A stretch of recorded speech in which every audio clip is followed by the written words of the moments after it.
ఇప్పుడు సరే ఆయన వెళ్ళాడు అక్కడ గొడవ చేశాడు, దాన్ని పగలగొట్టాడు. ఆ అడ్డుపండి ఏజెంట్ని మళ్ళీ బయటకు వచ్చినాక అందరు కలిసి కొట్టారు, అతని మీద హత్యాయత్నం జరిగింది.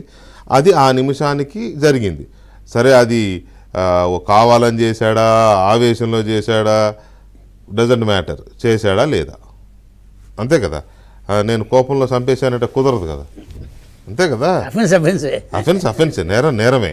సరే ఆ తర్వాత జరగాల్సిన క్రానాలజీ అంతా చూస్తే క్రానాలజికల్గా ఎవరెవరు ఏం చేశారు, పోలింగ్ ఆఫీసరు ఎందుకు గుర్తు తెలియని వ్యక్తులను కేసు పెట్టాడు, పోలింగ్ బూత్లో ఉన్న స్టాఫ్ అందరూ ఎందుకు డమ్మీలుగా కూర్చున్నారు, అసలు సీసీ ఫుటేజ్ ఏమైంది, పోలీసులు గుర్తు తెలియని వ్యక్తులని వాళ్ళెలా ఎఫ్ఐఆర్ రాశారు, గుర్తు తెలియని వ్యక్తులు అంటే అట్లా కొట్టొచ్చినట్టు కెమెరాలు కనపడుతుంటే అసలు ఎమ్మెల్యే పక్కన ఉన్న గన్మెన్లు చెప్తారు కదా, దాని మా ఎమ్మెల్యే ఎక్కడెక్కడ తిరిగారు రూట్ మ్యాప్ ఇవ్వాలి కదా. ఇన్ని రకాల ఎవిడెన్స్లు పక్కన పెట్టి 21వ తారీఖు దాకా ఏమీ తెలియని నగనాచి తుంగబుర్రలాగా వాళ్ళు ఎందుకు కూర్చున్నారు. ఆ తర్వాత సిఈసి సీరియస్ అయిన తర్వాత ఇదంతా ఎందుకు కదిలింది. అసలు సిఈసికి వెళ్ళింది ఎవరు? నిమ్మగడ్డ రమేష్ కుమార్. అదే అంటే చెప్తున్నా, ఒక రాష్ట్రంలో ఆంధ్రప్రదేశ్ రాష్ట్రంలో ఎన్నికలు సక్రమంగా జరగవు అనే ఒక అప్రహెన్షన్ ఇవాళ ప్రధాన ప్రతిపక్ష నాయకుడు చంద్రబాబు కూడా ఉంది. అవును, ఆయన కూడా ఉంది. ఆయన భారతీయ జనతా పార్టీతో పొత్తు పెట్టుకోవడంలో అదో కారణం కూడా ఉంది. అవును, 2019లో జరిగిన అక్రమాలు ఇప్పుడు జరగకూడదు అని. యాక్చువల్గా 2019లో జరిగిన అక్రమాలు ఏమీ లేవు, అయినా అప్పుడు చీఫ్ సెక్రటరీని మార్చారు. ఒట్టి కంప్లైంట్ ఒక్క లెటర్తో. అదే ఇప్పుడు చీఫ్ సెక్రటరీని మార్చడానికి కొన్ని వేల కంప్లైంట్లు. ఇంకా చెప్పాలంటే ఆ వెబ్సైట్ కూడా నిండిపోతుంది ఎలక్షన్ కమిషన్. ఇక్కడ మనం గమనించాల్సింది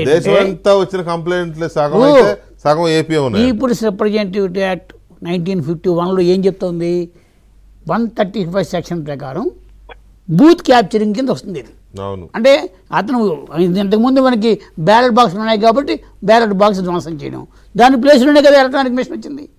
ఈవీఎం ధ్వంసం చేసినా, ఈ వీవీప్యాట్ మిషన్ పట్టుకున్నా, అసలు ఇంకోటి అన్నోన్ పర్సన్ ఎలా అవుతాడు, అన్నోన్ పర్సన్కి పోలింగ్ బూత్లోకి ఎందుకు ఎలా చేశాడు, అసలు అది యంత్రం చేయడమే తప్పు కదా. అంటే ఓటర్ కాని వాడు వచ్చేయచ్చా, వాడు ఓటర్ స్లిప్ చూపించారు కదా, దండం పెట్టారు బాబు, ఆయన ప్రిసైడింగ్ ఆఫీసర్ భయపడ్డాడు, దండం పెట్టేశాడు.